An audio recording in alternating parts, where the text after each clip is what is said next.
All right. I'm going to be talking just from some notes here, so I might be kind of back and forth. But part 3 of this week, can you believe it's week 5? It's week 5. We are going to talk about 3 of the 7 deadly sins. And I think we're all familiar with all of them. We're not going to talk about them, all of them. But we're going to talk about 3. And 3 out of 7 is a lot. And when we give in to eating whatever we want, whenever we want, and then just choosing to be apathetic about taking care of our bodies and exercising, we actually live in 3 of the 7. I think that's like 42.6% of deadly sin, deadly behavior. And that's, I think when I first started thinking about that, I was a little bit blown away. And knowing that I have voluntarily, constantly made those choices. And so I think this is actually a perfectly timed word here with this, because a lot of people are done with their Whole30. Some people didn't do one, which is absolutely fine. Some people might be wanting to start one, but just haven't yet. And so that's absolutely up to you. But, and I'm not saying you have to do a Whole30. I'm just, it's a good tester. It's a good way to see what's going on and what you can and cannot do, or what you should be able to do. And but getting control of our food is absolutely important. And again, this is why we're digging into so many of these things, because your food intake really doesn't have to do with like your hand-eye coordination. It's your heart. And so when we talk about gluttony, lust, and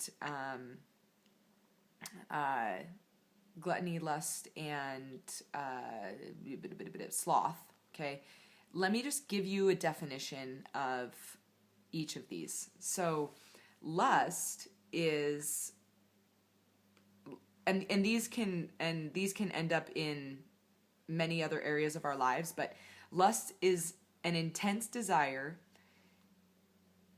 uncontrolled desire of appetite, and an overmastering and desiring or craving. And this doesn't just have to be with food, but it's something that it overtakes us, and we don't usually lust after like really good things, which is very unfortunate, which is why lust sort of destroys the soul in so many areas.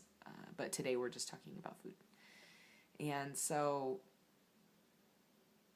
we talk about lust, and then we can take that and go hand in hand with gluttony, which is, the definition is a riotous eater, and it's vile, it's loosely moral, it's involves worthlessness, and it's destructive, and it's eating outside the bounds of needing food for nourishment. So I've gone past the point of eating because it's necessary for my life, and I've moved into eating merely for pleasure. And it's super destructive, and a lot of times I think we think that gluttony is more just if I eat a whole bunch and shove my face.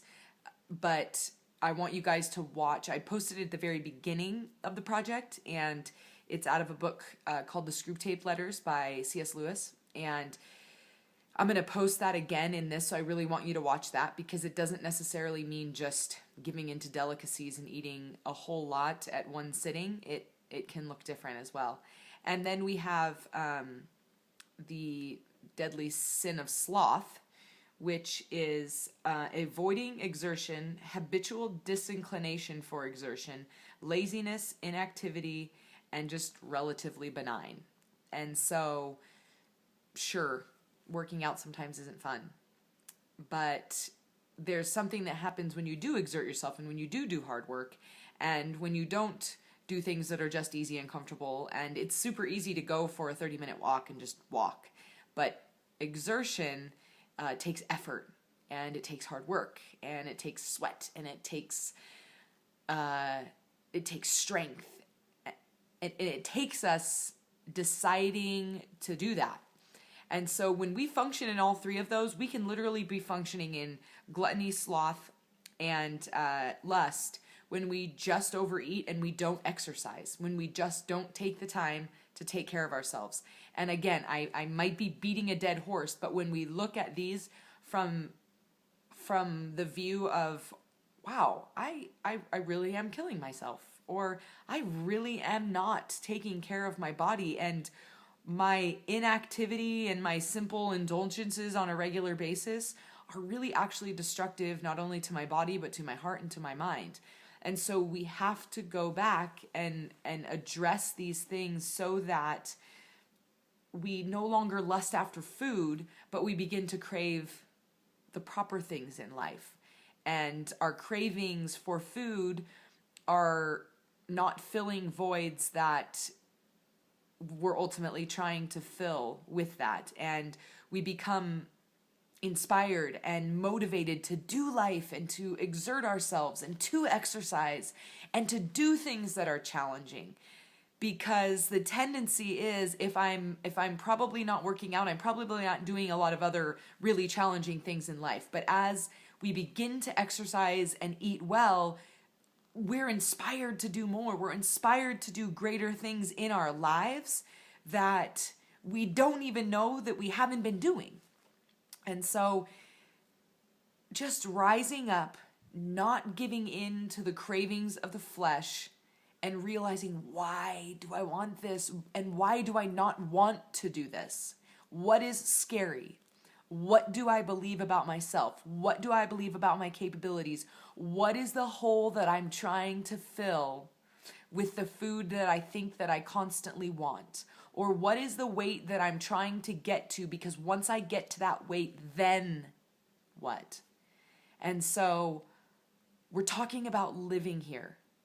And when we talk about living, we have to step out of the things that we're doing that are killing us and that are causing us to die, like one little piece of my soul at a time, one little piece of my body at a time. And so I just wanted to leave you with the challenges of giving into the lusts, giving into gluttony. And again, gluttony doesn't have to be shoving your face, but it's eating for the sake of filling something. It's eating outside the bounds of needing nourishment, and it's eating for pleasure. And it's something that we might dig into a little bit more, and I'll probably write a little bit more about it because it's just absolutely dangerous, but we don't think about it. We don't talk about it much anymore. And it's just a part of our society. It's just something that we accept. Like, we just eat for pleasure because it makes us happy. Or we're not going to stop eating certain things because it makes us happy. And it's not making you happy. It's a temporary fix to a broken heart. And so as we continue in this project, we are just trying to uncover the broken parts of ourselves so that they can be mended and fixed and whole again. And so I'm just going to leave you with that. And let's just keep moving. Let's just keep moving. You guys are amazing, and I'm so proud of you, and I'm so inspired by you, and I'm here for you. So enjoy your week.